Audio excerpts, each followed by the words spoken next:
الباونتي بار اللي كنا نشتريها من السوبر ماركت اليوم رح نعملها بالبيت بطريقة سهلة. أول شي 3 أكواب من جوز الهند، بعدين علبة من الحليب المكثف المحلى، رح نحركهم مع بعض شوي، بعدين رح نعجنهم باستخدام الأيدي، عجنوهن كتير منيح.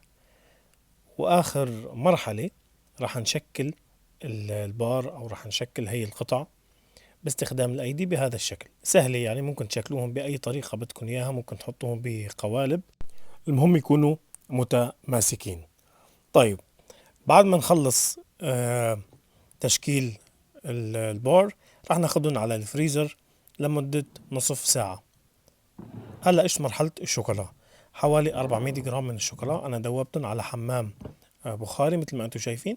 رح نزل فيهم جوز الهند بس مثل ما أنتم شايفين باستخدام شوكة، يعني كتير سهلة.